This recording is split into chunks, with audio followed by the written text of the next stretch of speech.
in believe it or not, I'm not into UFOs. I don't follow stories or, Even after your experiences? No, I'm fascinated with the technology, and it irks me like every night I go to sleep that, that it was my own doing, essentially, that prevented me from continuing on in the project. I mean, it's that to be on that cutting edge of technology is so alluring to me. Right. But by the same token, I don't really care that there's aliens or where they come from. I mean, the prize is the technology, and that's what I'm fascinated by. But so I don't listen to UFO stories and that sort of thing. But George Knapp is, he's the guy that has the contacts and tries to thread everything together. And what he recently told me is he found, I don't know, it was either documentation or people that he spoke to. It's that the existence of this project, the project that I was on, it's something that they seem to take out every 8 or 10 years. So that's a very specific, and this is actually, this is the first time I'll be very clear with people about it. It's a big topic of conversation right now. It's called the Wilson Memo. You can look it up. Admiral Wilson met with a scientist who's actually was featured in one of my films. Everybody has been debating whether or not this document of a conversation with a sitting admiral at the time is a real document. It's an actual conversation that happened, and this document is real. Everybody wants to know. The world is going crazy right now in the UFO world. I'll tell you straight up right now, I'm in the position to know, and it is a real document, that it is real. So the conversation you read in that conversation was had. I can't attest to every... You're not being very clear. Sure. Please.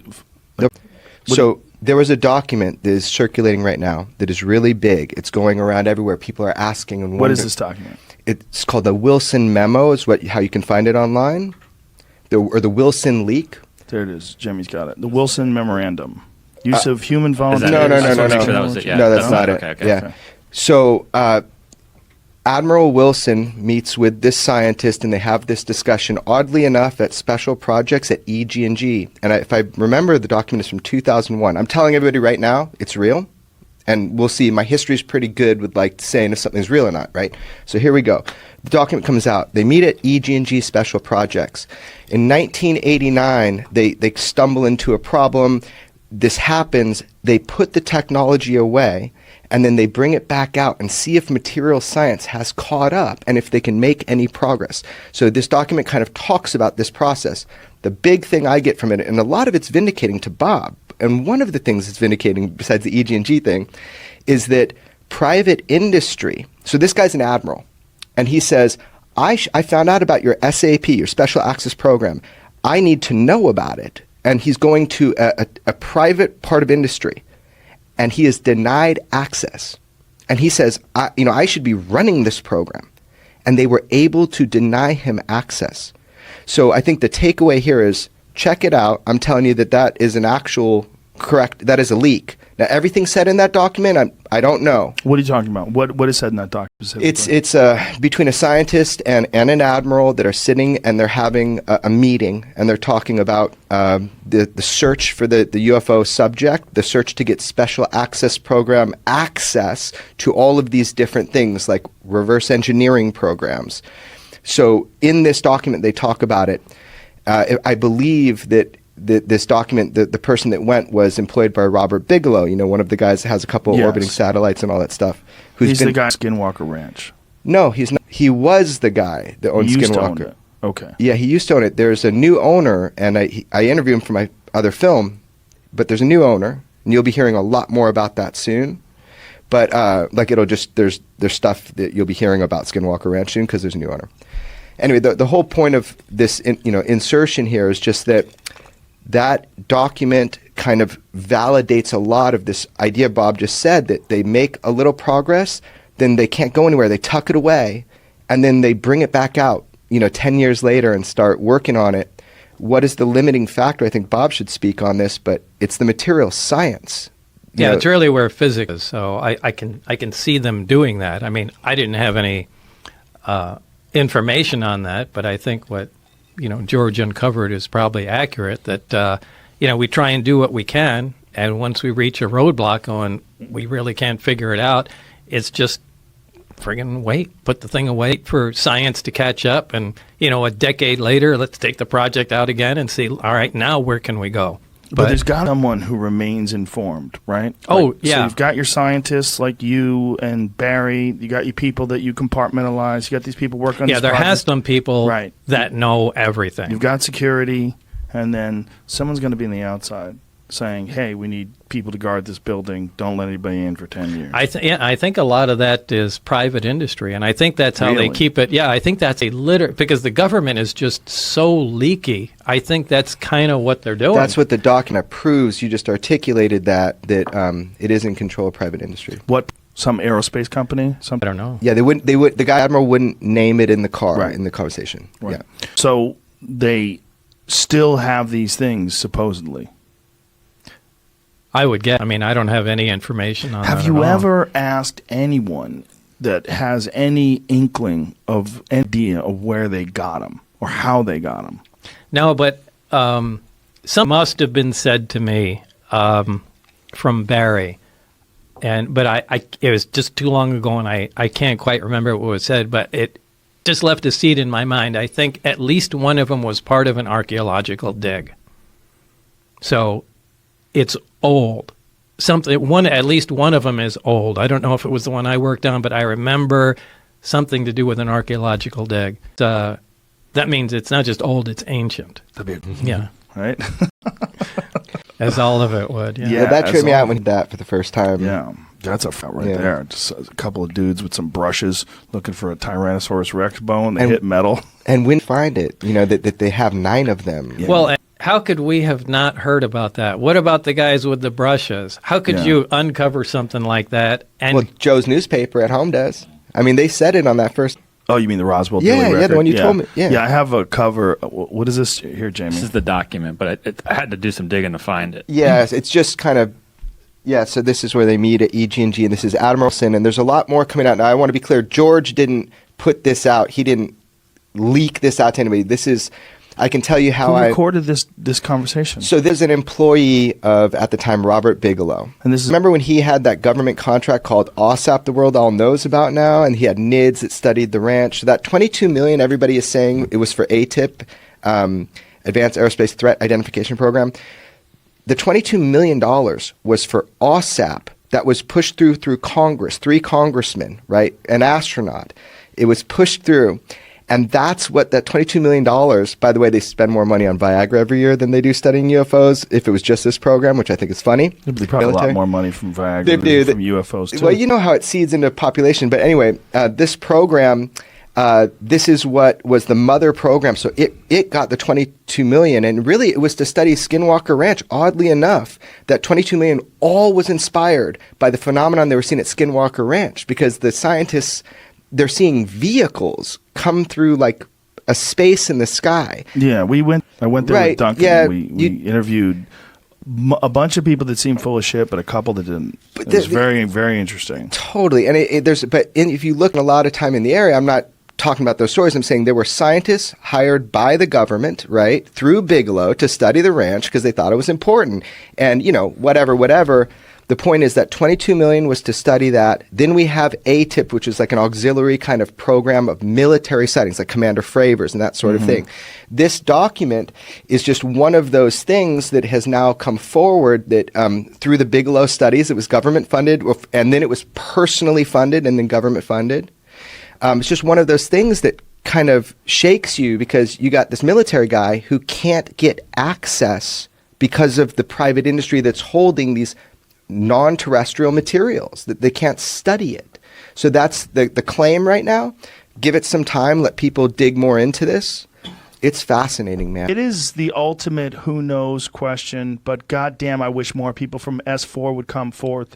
If Bob really did work with all those people and they really were briefed the same way he was, if we could get more of those people to talk, that would be utterly fascinating. Well, your show a big reach, so maybe this time somebody will hear it Straight and come up. forward. Did More anybody ever reach out to you that claimed to also have worked with Bob at S4? A bunch, Yeah. and Did you verify any of them? no, they could not be verified, and in fact, I think they were lying to me. And one Bob in shoots particular. people down all the Yeah. time. Guys fucking standing on a UFO stage lying bullshit. I mean, So no, Right. he hasn't even. He was hoping one other employee would. However, I have had people that work at Area 51 confirm parts of Bob's story. One in particular saw him coming off the jet, or he says he saw him coming off the Janet flights. I said, will you go on record with me that you met Bob there on the tarmac? No. Why? Everything we did there was confidential. We couldn't even tell our wives. Why would I go on record with you? And if he did go on record, he'd probably get harassed or arrested or... Yeah, he can't tell you what he ate for lunch out there. And one of the guys I was real excited to talk with just recently passed away. He actually started the bar that was at Area 51. So everybody told the bartender stuff. He started as a flower fund because no one would send flowers to wives when people died out there. But my point is, people have come forward to George, to me. A lot of people are lying, but it adds up over time, man. I got more than 2 people who have come to me with bits and pieces of the story, who had worked out at Area 51 that I confirmed were out there. Security people who had seen a disc under a tarp in a hangar. Different people had worked there at different times, 50s, 60s, 70s, and 80s, who had little pieces of the story, not to confirm Bob. And then there was one that I pursued. I don't know if you want to keep going on this, but I had pursued this guy. I was trying to find in the early 90s people who were in a position to know about what goes on out there, and I found one. And he had been active in the nuclear weapons program. He had worked for EG&G. He had EG&G had the contract to manage Area 51 from the beginning, all the way through the first 30 or 40 years of it. And so I started basically stalking the guy. One of his sons was a state senator, and he had told me, he confided to me, that you got to ask my dad about UFOs and aliens. And another son had been an FBI agent. So I stalked the guy, introduced myself. There were a couple of public events where I would just show up, and he finally got confident enough in me to invite me to his home. And he gets out these scrapbooks, and he's showing me these stories and clippings and photos from the nuclear weapons program. And I'm watching and taking notes and stuff, and suddenly he closes the book and he goes, "You're not here to talk about this nuclear weapons, are you?" I said, "No, not really." And his wife walks in and she says, "Oh, you're not going to tell him that stuff, are you?"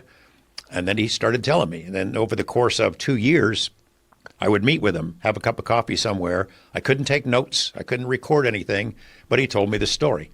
Now, this guy actually is someone that you've had reference to on your show. Remember Annie Jacobson, her book about Area 51? Yeah. Well, it's the same guy, but the story that he told me was different than what he told her.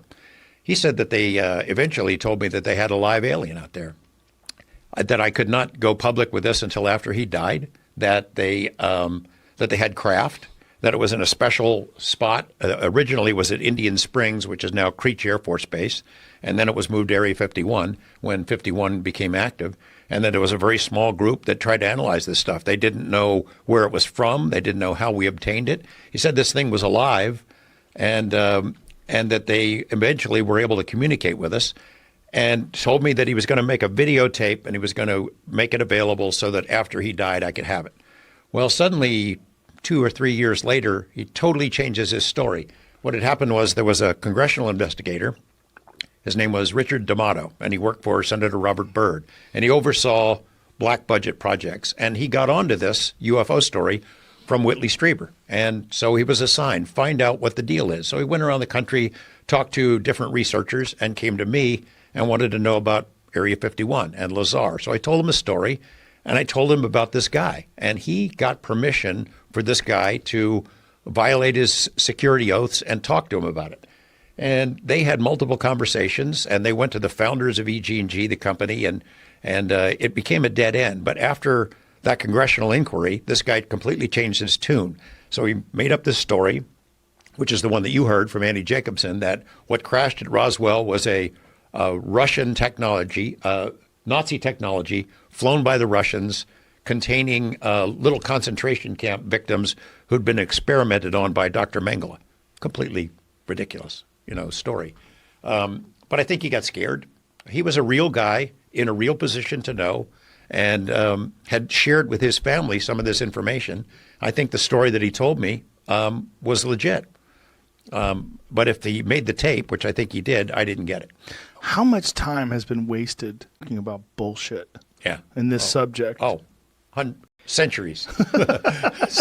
That's part of the problem, isn't it? People just make up. Yeah. And the more fanciful and ridiculous, the better. Unfortunately, people pay more to hear that and consume it. I had an operation one time after his art thing, somebody who was targeting me, and he had other people helping him that can convince me that he had worked out there with live aliens. And I'm getting letters from his, supposedly written by his neighbors. Hey, you got to check this guy out, Dr. I'll just say X.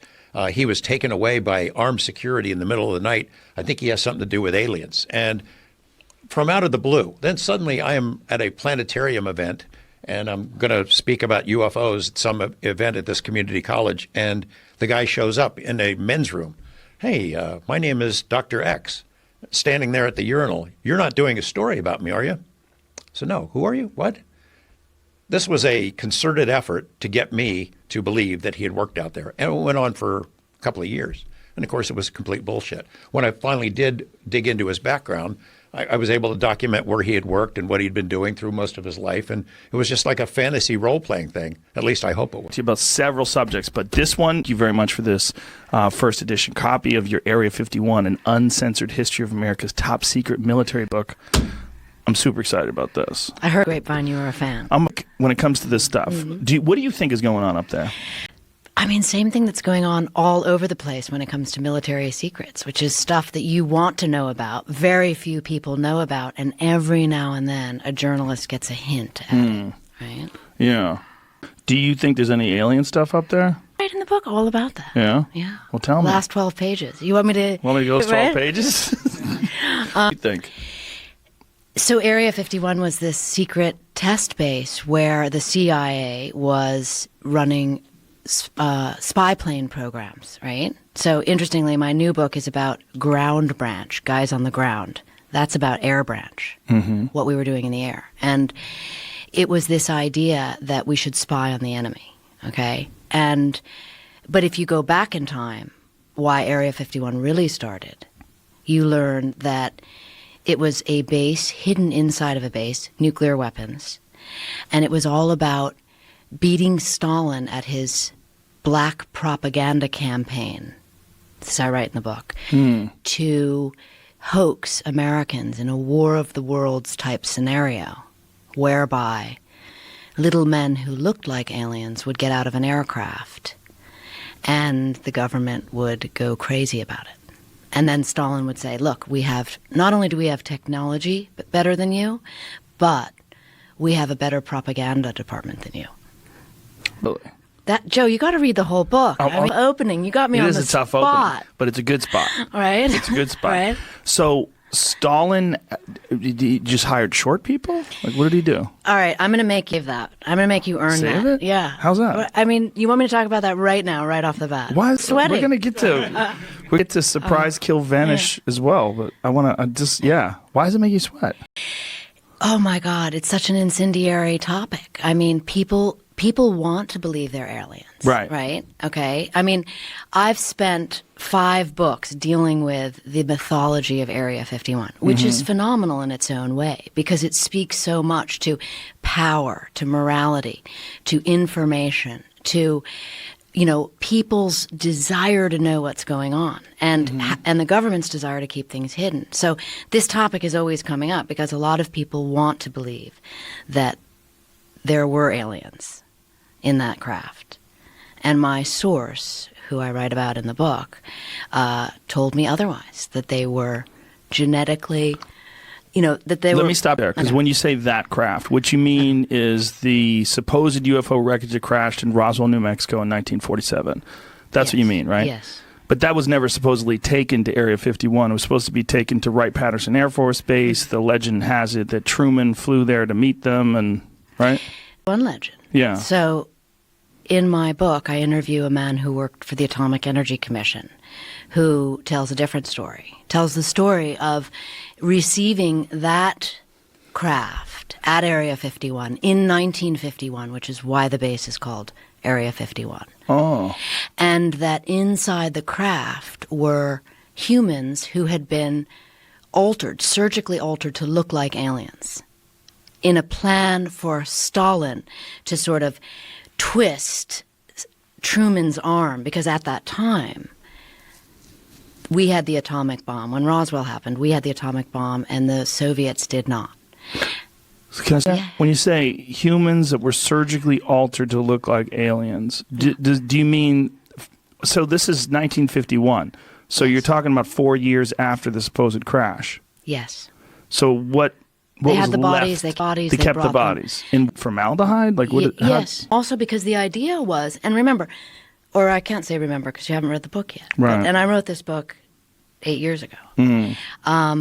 But it did really impact a lot of my thinking and working on government secrecy projects, because it makes you really consider what a hoax means and what it means to a population of people, and how the government begins to work with disinformation versus cover stories and all of that. But going back to answer your question, that is what I was told by the source. But how reliable is this source? This is a very incendiary idea to rely upon one individual's recollection of it. Why the book went through the roof in terms of people being upset about it. I mean, were they? Oh my God! I interviewed 79 CIA guys, Air Force guys, spy pilots, engineers. I mean, who's mad at? The conspiracy theorists were mad at me because they said this woman is bananas. They were aliens. Well, even if they weren't aliens, right? There's accounts that it was some sort of a test vehicle, and that there were actually just dummies inside there, crash test dummies that they used. There's been a bunch of different versions of it, but the most compelling version of the Area 51 alien myth to me is Bob Lazar. Did you get into that? It plays a huge role in Area 51. I mean, before Bob Lazar went public, no one even knew about Area 51. People knew.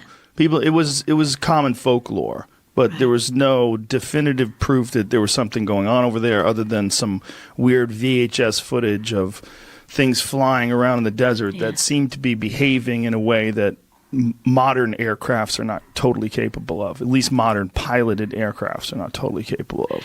Which brings me to another book I wrote called The Pentagon's Brain, which, sort of off this idea was like, wait a minute, what kind of technology is the government capable of? And we have a whole department for that reason called DARPA, which looks at weapon systems 25 years out. So the idea that you and I don't know what the military is capable of in the air, underwater, wherever it may be, is because we're not thinking 25 years out, and they are. And they're developing weapon systems, the great weapon systems of the future. That's what they call them. Like how they developed the stealth bomber. And that was all out in Area 51 and Groom Lake. And yes. What do you think of Bob Lazar's story? Because Bob Lazar's story, there's some fascinating aspects to it. But one of the most fascinating is some of the things that he's said that people said was horseshit has been proven to be true. Like one of the things, the biometric reader that measured the length of the bones in your hand, and that they are unique as a fingerprint. And people are like, what are you talking about? And then they actually found out that this was something they really did have. And they have photos of this thing now. This is something that he talked about, and they claimed it was science fiction. And it's fascinating when someone touches upon a subject that the government does not want known about for any reason. And there is a campaign to discredit that person. And there's no doubt that happened to him. I mean, it was remarkable. And I write about him in the book because if you follow the logic that my source told me, that these were, modified human beings as part of a hoax. And the reason that I trust the source is because, Joe, he told me that he also worked on the program.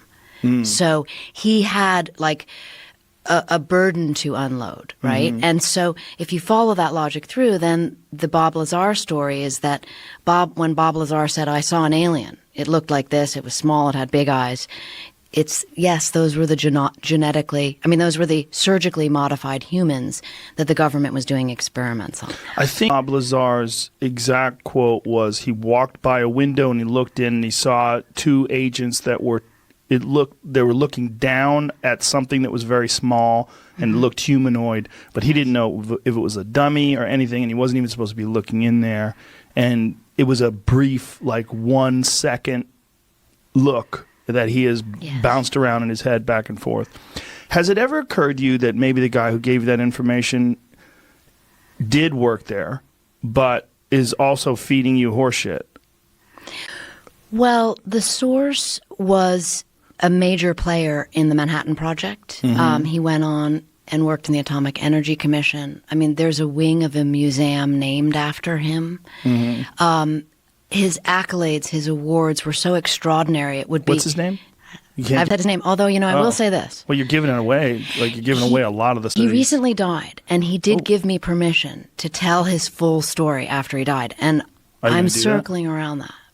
Circling around that. But he was absolutely, with a Q clearance, that's what you have when you have access to nuclear secrets. So if someone has a Q clearance for decades and they're full of garbage, you really have to ask, my God, should this guy have a Q clearance? I mean, that's reverse engineering his credibility. But I think you should read the whole book because, it's shocking what he says, but it does make sense if you can get through 400 pages of, the CIA's idea about information, disinformation, why we need to cover things up. Why I'm asking you if you think that he might have been lying to you. I believe he was lying you whatsoever. Disinformation. No, I don't believe. I don't believe. So you that the Russian government definitely did surgically alter people to make them look like aliens? I believe what he told me. Did you see photos? No, I did not see photos. No. But here's the rub. Ready? Okay. When I was writing another book called Phenomena, which dealt with the CIA and the Pentagon's use of psychics, over decades. I mean, this goes back. Everything I write about pretty much goes back to post-World War. When all that remote stuff. Yes. Yeah, it's all about government. U.S. government takes pole position after World War II, and we now need to always be ahead of the curve. We must lead. We can never get beaten by the Russians. Now it's China, okay? So the psychic program had a lot of people who really believe in aliens or, other intelligence from other worlds. And when I was writing the Phenomena book, I learned a whole bunch of new information about how upset they were with my story because and they all knew the source, by the way. They knew the source, and they believed that he was fed misinformation. So these are two sides of the coin, which are super interesting, I think, if you can look at them with your own bias turned off and not have a desired outcome. I want to believe this. I don't want to believe this.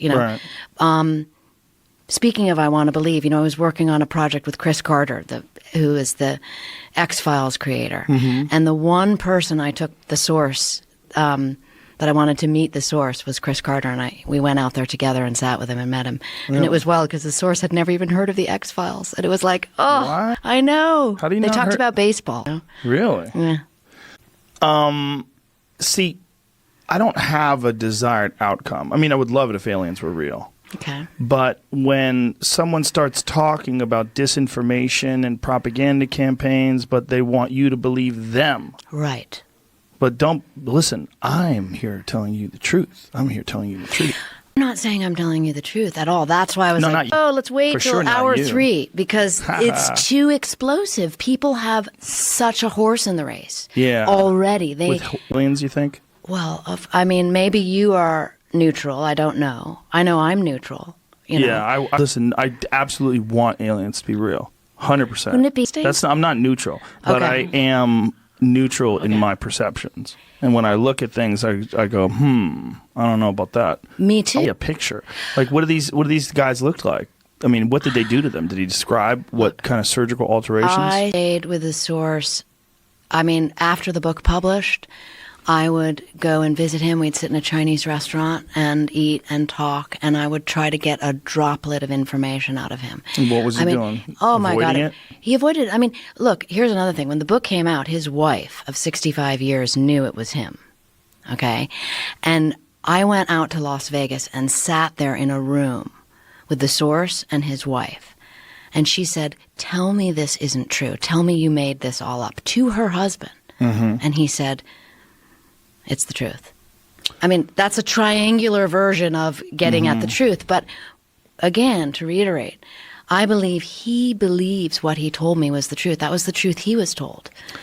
There's certain agents that think it's fun to fuck with reporters and journalists and make things up. I really do. And I think especially when they're talking about secret information that they were sworn to protect. And then all of a sudden they want to talk to someone that they don't even know on the sneak tip. Let's meet at a diner. I'm going to tell you everything. That's not how we met. I mean, Right. however you met. Yeah. You know what Well, I'm we saying? met because I was interviewing nuclear weapons engineers who were setting off nuclear bombs in Area 51, in the Nevada test site, Area 12, Area 23. And they all said to me, you've got to talk to the top engineer of all this weaponry. And they gave me his name. And we talked for days and hours about nuclear weapons. And then, in one conversation, he began to cry and told me this story that I was like, what? What? Why was he? He was crying because he participated in our version of the human experiments. Because what the Russians do, we do. Look, I've written 5 books. We altered people to make them look like aliens? According to him, we had a small program in 1951 where we wanted to see how the Russians did what they did, how they made human beings look like this. So what, take prisoners or something? Or? He said they were handicapped children. Oh, Jesus. And he told me that he participated in this. So again, I mean, unless you have someone that lost their mind at age 90 and was willing to tell their wife of 65 years, I lost my mind. So he's saying that he participated in something that altered handicapped children. When you say handicapped, you mean like Down syndrome or something like that? And they made them look like aliens and then killed them? Like, what did they do with this? This is get into drops of information coming out. But what I can say is he had a grandchild that was born that way. And the grandchild did not live long. The grandchild died. And it made him feel so guilty about what he had done that he felt compelled to confess, if you will. And I remember saying to him, why are you telling me this? Why don't you tell a priest? And he said, a priest would judge me, and I can tell you won't. Why wouldn't you judge him? I'd judge him.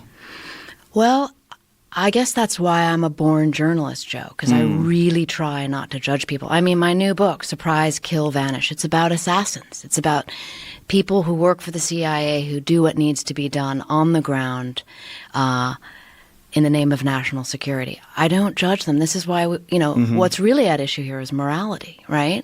Yeah. I mean, can I tell you how I got the idea for this book? Sure, but before we go any further, so you want to talk about it? Yeah. Was he saying that there have never been any encounters with alien spacecrafts? Totally neutral about aliens. He had nothing to do with aliens. He could have cared less. He didn't watch the X-Files. And what was his take on Lazar? His take on Bob Lazar was that he probably saw something that the government had an extension of the program. I mean, he didn't know. That was speculative. We didn't talk about that. I mean, other than inference. He was very limited in the information that he would get out. But, I mean, I used 79 sources in that book that all went on the record in name. And he was the one anonymous source. But like I said, he told me after he died that I could tell the whole story. Are you going to? I might. I might come back. Write another book? Well, if you give me a break and back off of this subject, I might come back and tell you and your audience. What are you saying? Book? I want to promote your book. I know you want to promote your new book, but I want to promote this book as well. I mean, I'm teasing you, right? I know you are. But it's like, it's an astonishing story. And I think the best line of all is that people that read about that in the very end of what we did, they go, I wish they were aliens. So Stalin created some sort of a craft that mimicked. You're going to read it. Okay. That's what you're going to do the rest of the afternoon. Nope. And we're talking. I think we should probably get into this a little bit. Okay. On with the questions. Okay. I'm used to ask the questions. Are you? Oh, right. As a journalist, yeah. Stalin and the Russians created something that mimicked a UFO, something that looked like it would be from another planet. Is that what they did? Mothership. In those days, drones were. There was a mothership and a drone was attached to it, and it was jettisoned off. Okay? So, according... In days. Well, in 1947, 48. Right? Well, that was drone technology then. Okay. Right? So there's a mother craft, like an aircraft, and then the drone is like a small aircraft under it, and it gets jettisoned off. And that was what the craft was. It was jettisoned off. So Stalin actually, according to the source, invaded our airspace, which was the deep embarrassment to Truman. He invaded our airspace and then let this drone crash land on the ground with these things that turned out to be human. Yes. They looked like aliens, but they turned out to be humans that were manipulated surgically to look like aliens. Yes, as a way to, and remember, I mean, not remember, but where this was, very close to a nuclear weapons base, to our White Sands military base. I mean, this is like not a place you want the Russians to be able to get near. Right. I mean, what was interesting is at Area 51, we then went out and mimicked all of those. One of our early drones was a mimicry of that. It was the there was a M21, which was the mothership, and a D21, which was the daughter ship. So how did they put them? Was it wirelessly like we do now? No. Then it was like there was a pilot in the mothership, and they kind of let it go.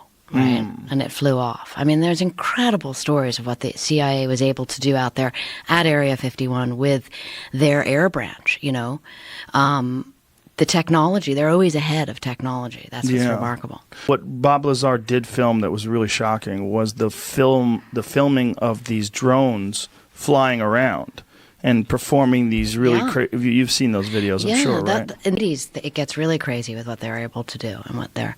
But I mean, why I like looking at history is because you can see the progression. You see how science evolves, bit by bit, and then there's these great breakthroughs because what the government is always looking for is called a revolution in military affairs, right? And that's certainly what drone technology did. Later on, as drones became developed after the Vietnam War. So 1980s, when Bob Lazar was filming all this stuff, you think this was similar to the technology that we see publicly described today in terms of like what drones are capable of? Sure. I mean, so that's they probably had something like that back then. When the F-117 was revealed during the first Gulf War, that aircraft was being developed for 25 years out at Area 51. Actually, at Area 52 was where they had it set up to develop that stealth technology. Think about, and what was amazing, talk about keeping secrets. They had something like 10,000 people working on that. No one knew about it. That story was never broken by the press, not by anyone. It just suddenly appeared in the Gulf War and took out Saddam Hussein's, facilities. That's a revolution in military affairs. What becomes interesting is then it becomes obsolete because now everybody knows about it and everybody's going to mimic that. And now you have to have a new weapon system, and that's the military-industrial complex. Was this drone aircraft that was released from the mothership, was this capable of autonomous flight, or was it just they just threw it out there and let it crash? The latter, right? And remember, that information I am very limited to. That's why it's 12 pages. It's like the source gave me these little bits of information, which I felt was important to include because it speaks to the big issue. Why is Area 51 classified? I mean, now it's not. President Obama was the first president to actually say Area 51 publicly. Some people say because of my book, right? Meaning it was out. The secret was out. But before that, I went through 10,000 pages of documents from the National Archives. And every place you see, the word Area 51 was actually redacted. Right? Why would you keep that so secret? I mean, all the guys that I was interviewing say they could call it, Groom Lake. They could call it the test facility. They could call it Paradise Ranch. But they couldn't say Area 51. Why? And the source said, well, because we did this horrible program out there, and the government doesn't want anyone to know about that ever. I mean, there's stories of, like, somebody asking Bill Clinton, about Area 51, him going white. I mean, human experiments? Who wants to be part of that? It's horrible. Human experiments, were they limited to this mimicry of the Russian experiments where they were trying to get people to look like aliens, or was there something else going on? Well, my goodness. I mean, you read now the declassified documents tell us how many different human experiments were going on around nuclear weapons, okay? Horrible experiments where they were subjecting people to radiation because they wanted to know. They felt, well, it's more important to know what happens to people than to not know. And so they would take groups of people that, say, had cancer or something and test them. So there's no doubt that the government has experimented on humans.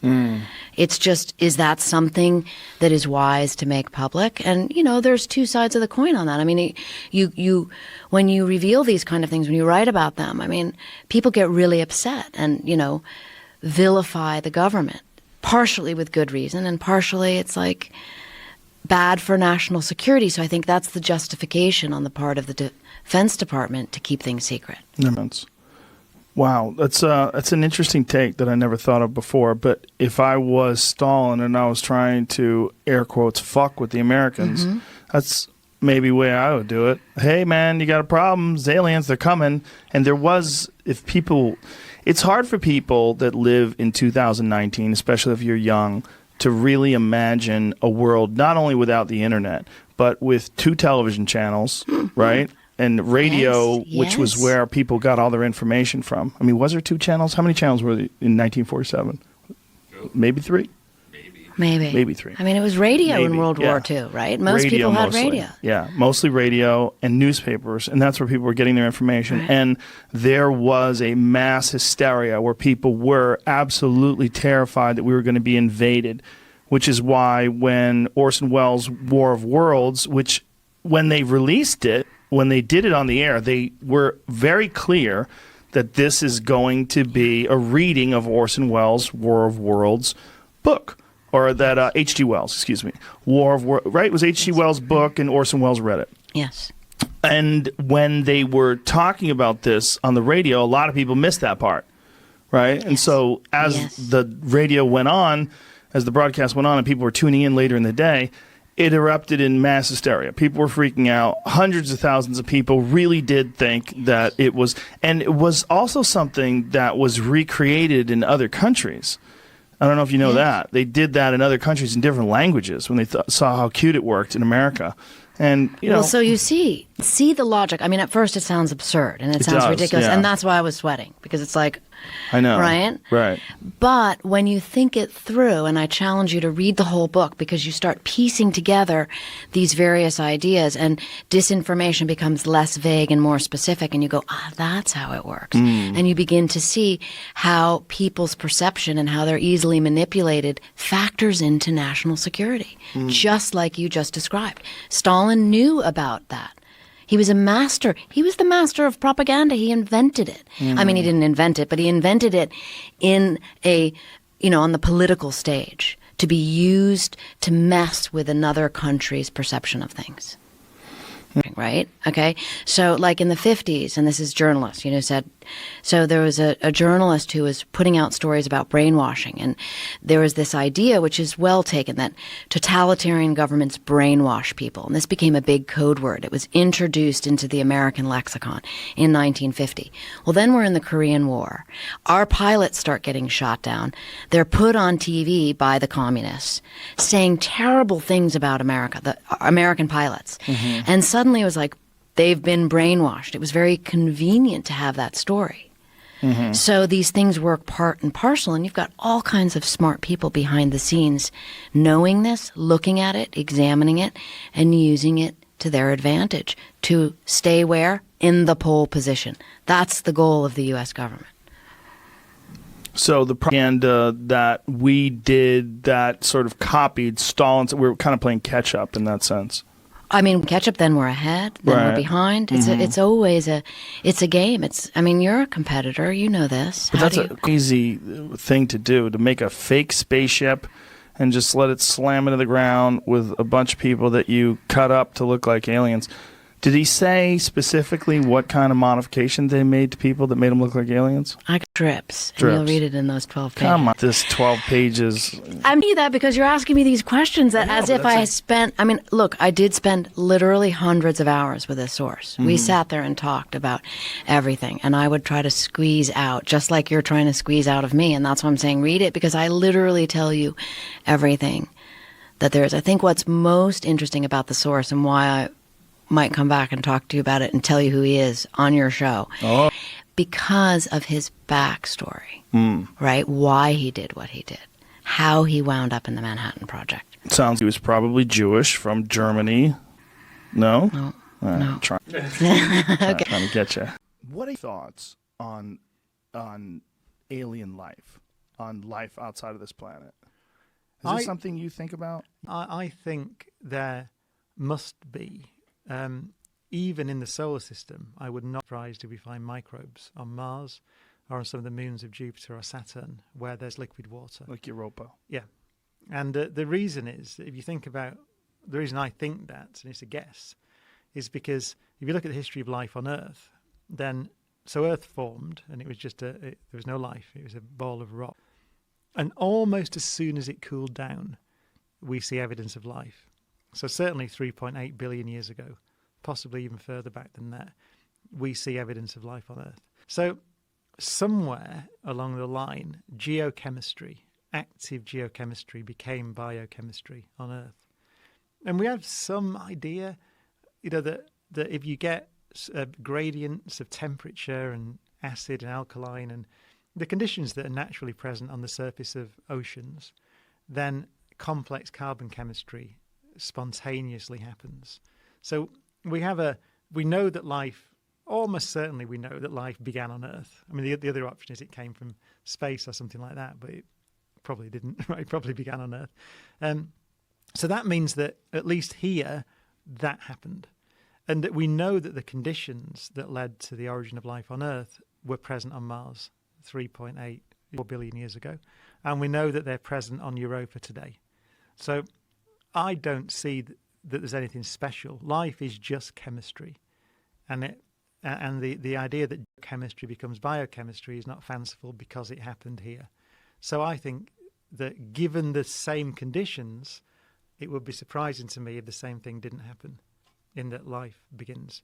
So that's one of the, to test that is one of the great frontiers of science now. It's one of the great challenges, which is why, another reason we're interested in Mars, because we know those conditions were there. We know there were what's called hydrothermal vent systems on the floors of oceans on Mars 3.8 or 4 billion years ago. So it would be good to know if what I've said is right. And the way we find out is to find life or evidence of past life.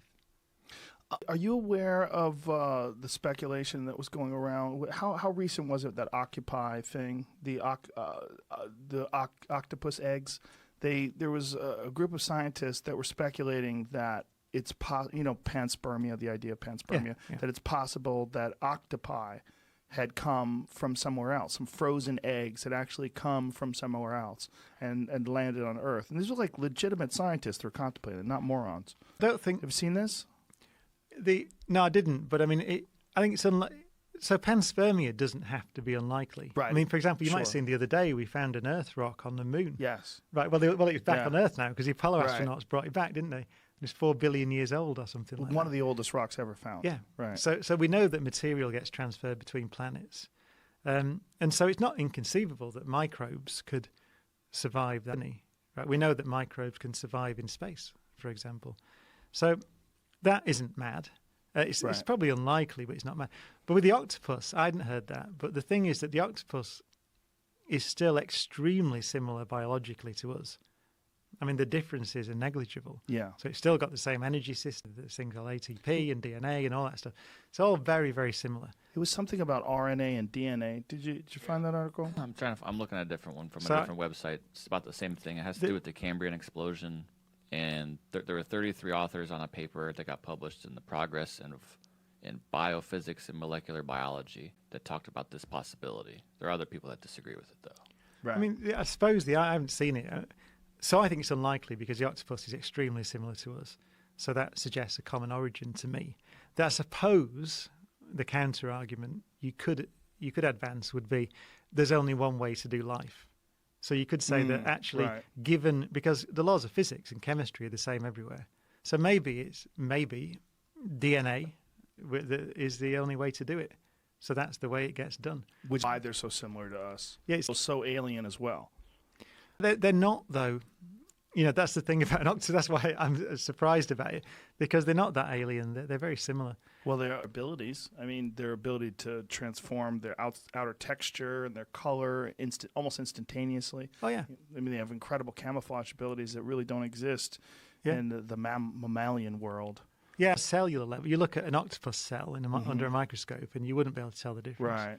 between an octopus cell and a human cell. So the only way that would make sense is if all life comes from basically the same kind of building blocks and just varies depending upon the conditions and where it takes place. I'm getting, but Right. yes, that must be the only way you could sustain that, given that they're so similar to us. They really are, biochemically.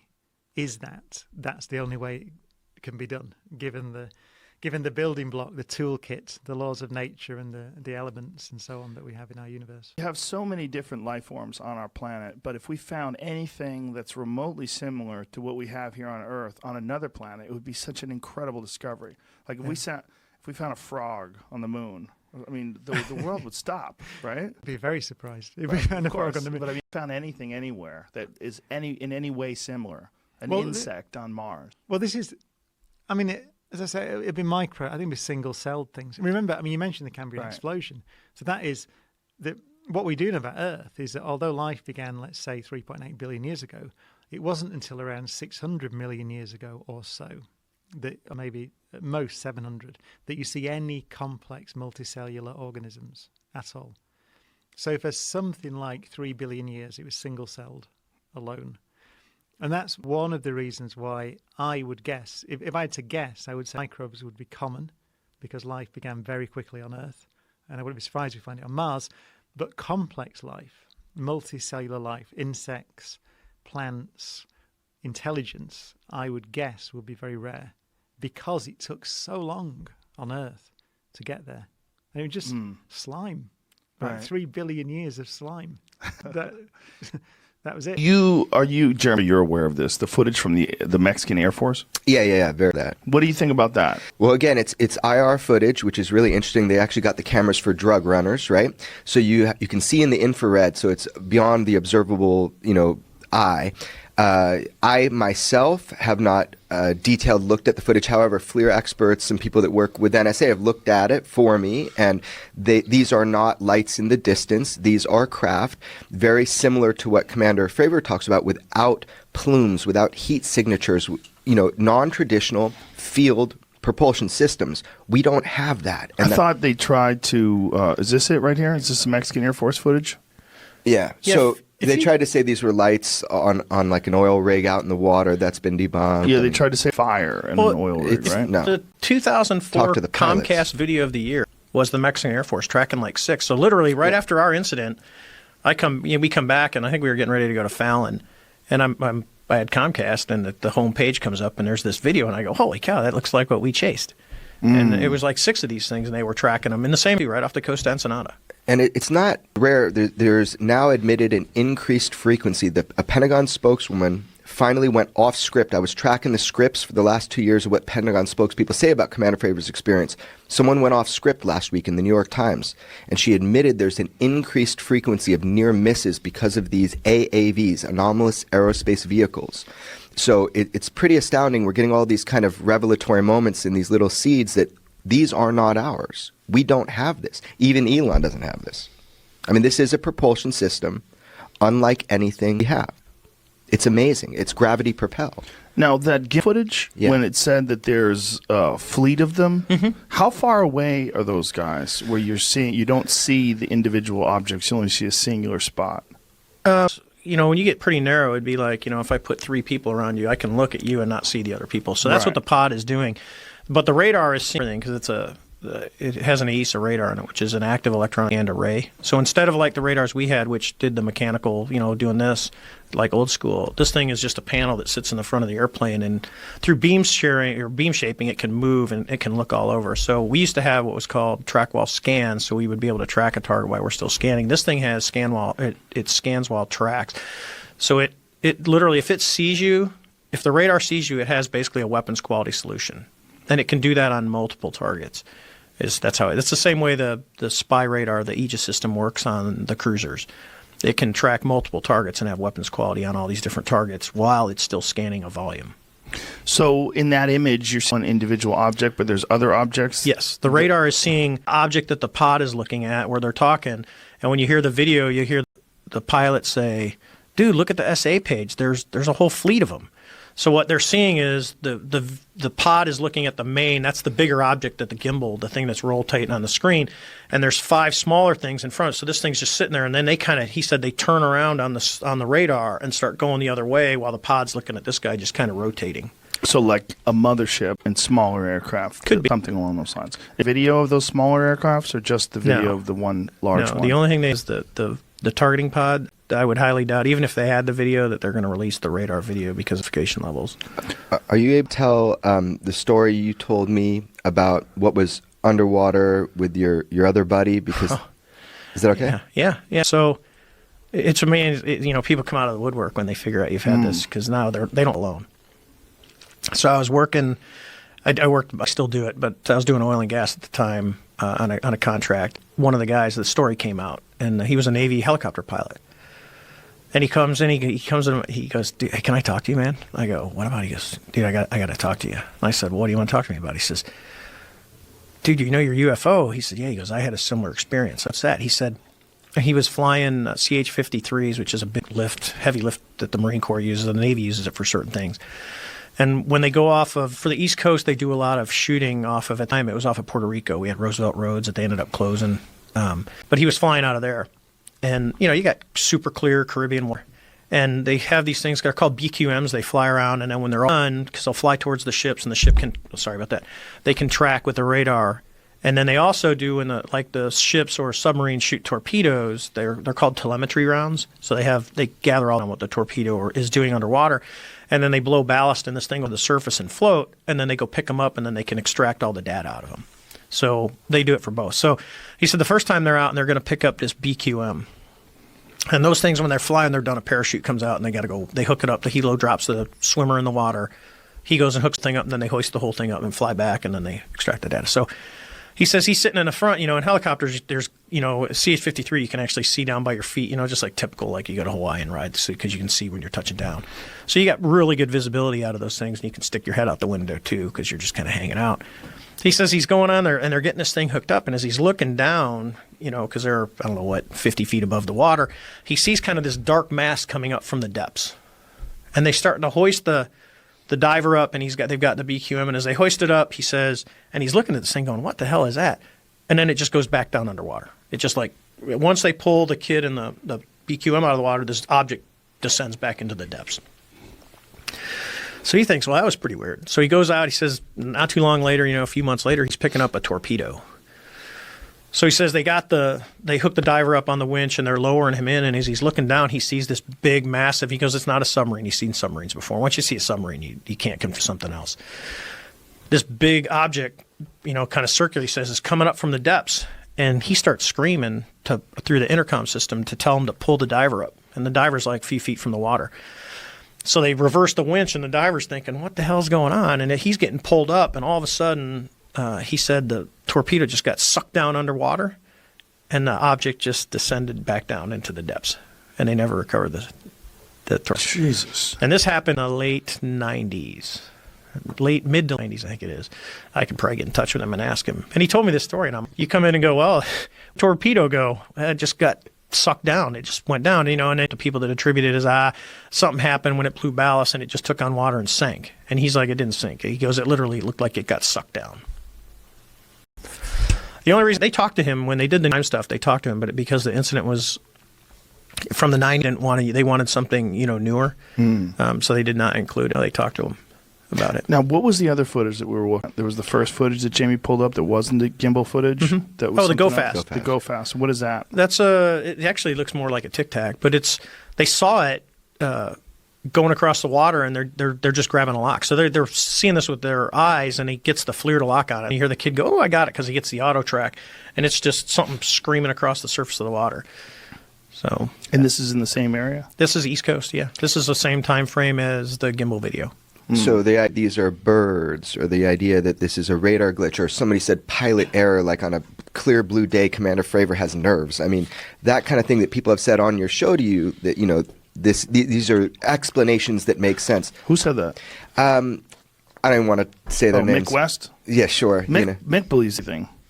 Like, every single thing that's ever happened has a rational explanation for it. so the probability that, all the radars went off at the wrong time, Commander Fravor, had nerves, that all the other pilots up there with him, that, this thing shot off like a gun instantly, like that was somehow perfectly coordinated. That's a conspiracy. That's a fabrication.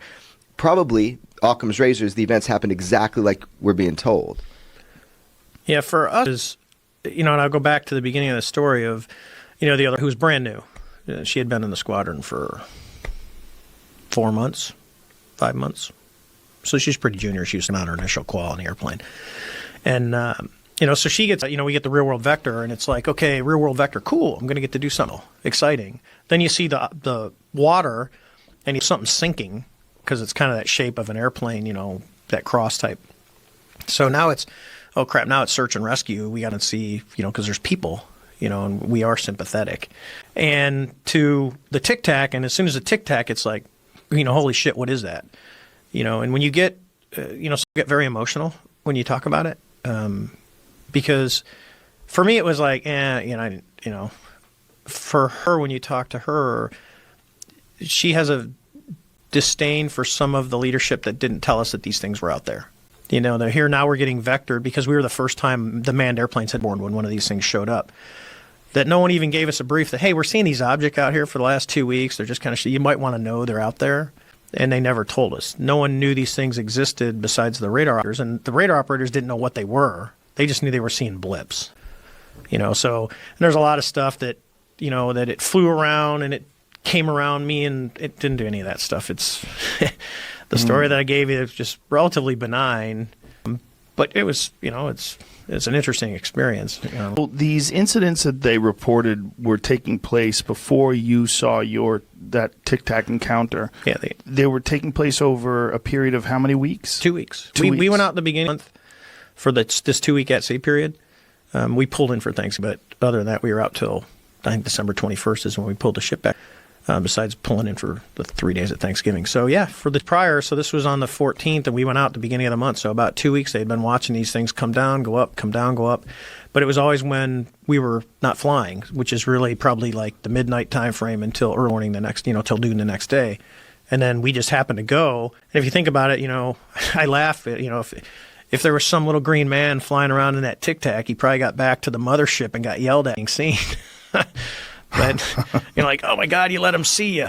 So when you think of human evolution, do you ever stop to think, what are we going to be like years from now if we do survive? What have you ever done this sort of thought experiment where you say, okay, if things keep going the same way, right. We used to be very strong and very hairy, and we're getting progressively softer as we don't need to use our bodies as much. Our brains are getting larger, our heads are getting bigger.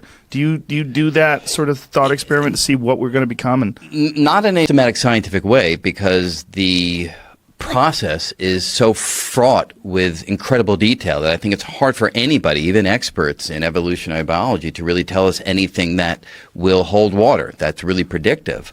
But on a general level, yeah. I mean, because people often wonder, why is it that we haven't been visited by aliens, right? This is a thing that comes up whenever you're talking about other life inside the universe. I'll get to that in a minute with you.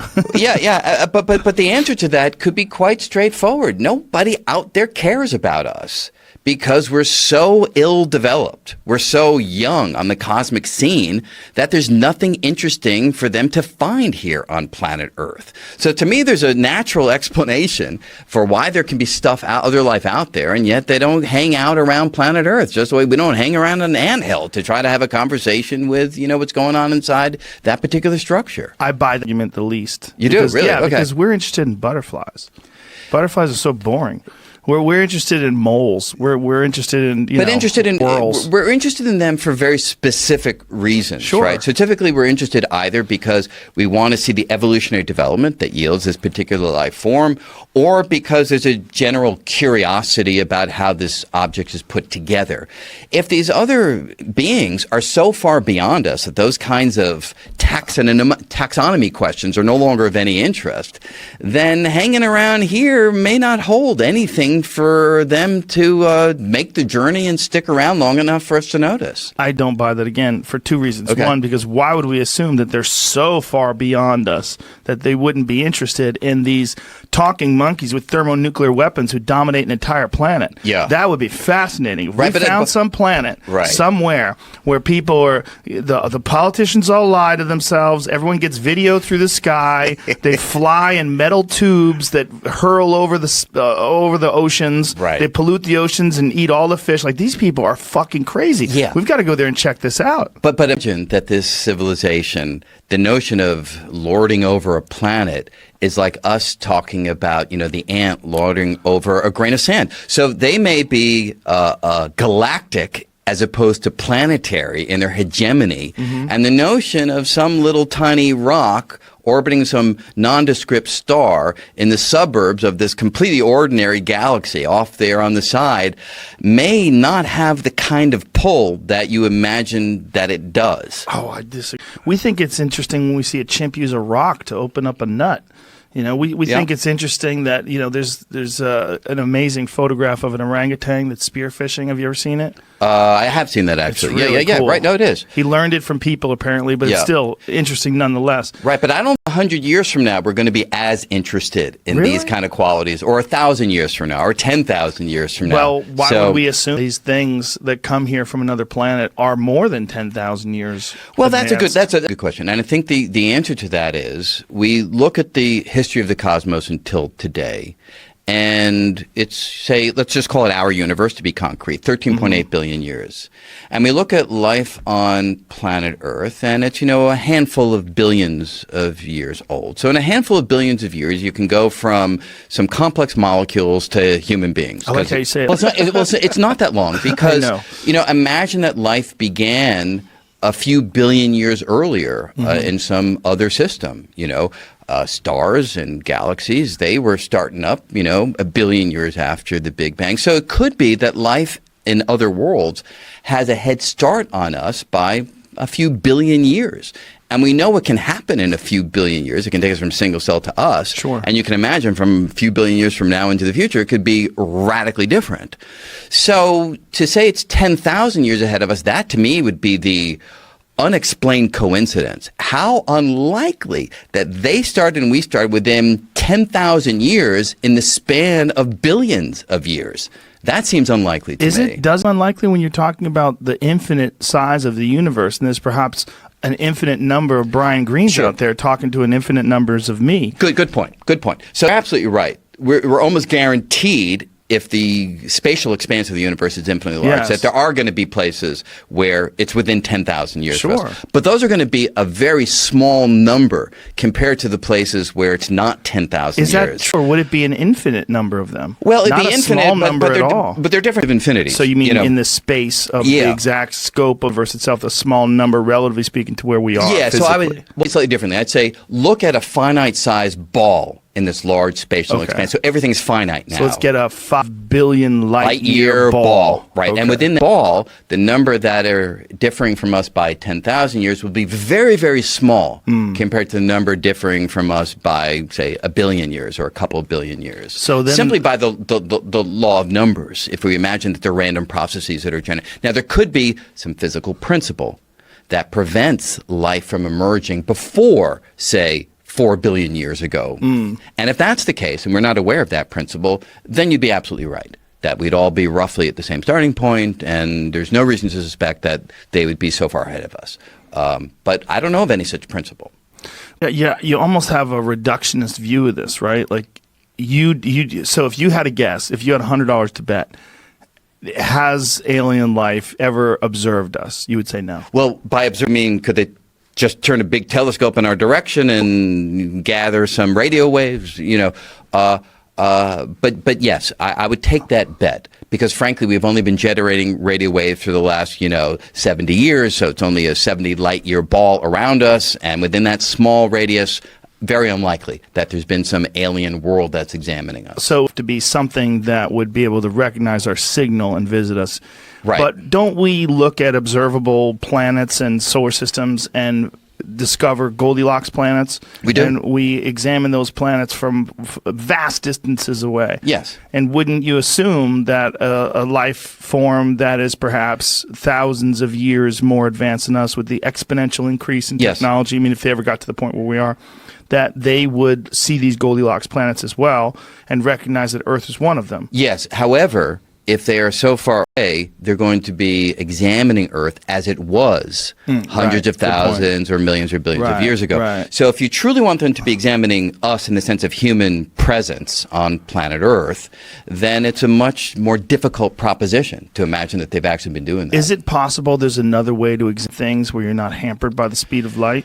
Not No? that I know of. I mean, any signal in the Right. world that we're aware of is restricted by special speed of theory travel. by the speed of travel, which is Yeah. now look. There's quantum entanglement, Mm-hmm. which is a strange property of the quantum world in which distant objects can behave as if they are one. Yes. And in some sense respond instantaneously to an influence in one location at a distant location, no matter how far apart they are. But that isn't really observing. That's more realizing correlations between physical properties at widely separated locations. But I'm not aware of a means of leveraging that to actually observe what's happening in some distant location, even if you do have quantum entangled particles.